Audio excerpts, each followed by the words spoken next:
Today I'm going to be talking about buying, mining, and selling crypto, but mostly about mining it and then holding on to it.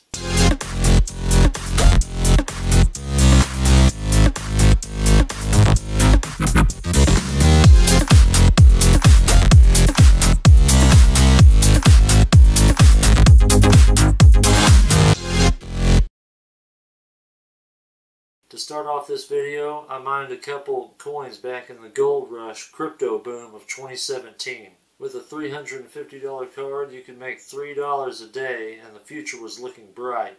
I built 2 rigs and struggled to make money with equipment issues, like buying used motherboards, choices of ways to mine, like NiceHash, lost a lot of money, coins to mine like Monero, and exchanges, where the coins were going to, and wallets. With all the problems I was having, I didn't see the returns, ultimately making my ROI look like a curved train tunnel. In hindsight, I wish I had bought the same kind of card and a motherboard that was purpose-built just for mining. After that, Bitcoin and every other coin followed suit to crash. In the end, I ended up taking a huge loss. Alright, here's the meat and potatoes of the video. I'm going to use what to mine because I think the prices are very accurate. Hardware prices I'm getting from Newegg and eBay. Ethereum mined per day per RX 480 or 580 should be about $1 a day. During the crypto boom, everybody wanted to get rich by having ROIs near 100 days. I just bought 12 of these cards from eBay for less than $150 each, not including tax. When you pay too much for something, you encourage price gouging, and you shouldn't let the gougers get their money, or continue gouging. Send offers to the sellers. The worst they can tell you is no. At $1 a day per card, $12 a day, my ROI is about 200 days. If you think about it per card, at $12 a day, you can pay off 1 card in 13 days. Here's part 3, where I prove that the RX 580 and 480 are the most profitable cards that you can get. These dollar amounts were obtained on July 7th of 2020. Prices will vary from day to day, and as of recording this, it's over $2 a day. For the ROI return on investment, I'm using 6 cards for my examples. I'm calculating the cost of the cards to the after electricity profit per day. For the ROI on the whole rig, I'm calculating the cost of everything to the after electricity profit per day. The equipment for my numbers is as follows: the motherboard, RAM, processor, frame, SSD, and desktop PSU, or multiple PSUs. $100 for the 500 watt, $150 for the 800 watt, and $200 for the 1000 watt. The RX and 580 are both similar. They both cost around $150, and at 29.5 megahash, the 480 makes $1.01 with a profit of 68 cents per day. Its ROI is 221 days, and a rig ROI of 279 days. At 30.2 megahash, the 580 makes $1.04 with a profit of 72 cents. Its ROI is 209 days, and a rig ROI of 264 days. The cheapest Vegas 64 that I could find was $350. At 40 megahash, it makes $1.49 a day, and 89 cents after electric. Its ROI is 393 days, with a total rig ROI of 453 days. I was going to exclude the 7 because it's pricey, but it's a great comparison to the 2080 Ti. The cheapest I could find it was $550. At a whopping 78 megahash, it makes $270 a day, with a profit of $215 per day. Its ROI is 256 days, with a rig ROI of 286 days. The 5700 XT starts at $380.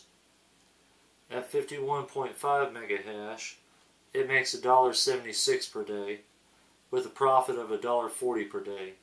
ROI is 271 days, with a total rig ROI of 300 days. The 1050 Ti starts at $140, making it the cheapest card on the list, but not by much. At 13 megahash, or 6 megahash on Kapow, it makes 45 cents a day with 25 cents of profit. That makes the ROI a whopping 560 days and a rig ROI of 760 days. The 1060 starts at $180. At 22.5 megahash or 9 megahash Kapow, it makes 77 cents or 56 cents a day profit. The ROI is 369 days and a rig ROI of 393 days. The cheapest 1080 Ti that I could find was $645.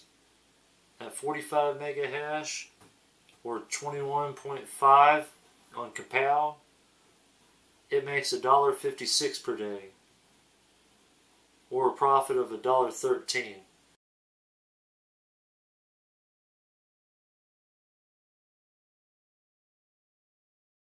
The 1660 Ti costs $270. At 26.6 megahash or 13.3 megahash on Kapow, this card makes 91 cents per day, or a total profit after electric of 72 cents per day.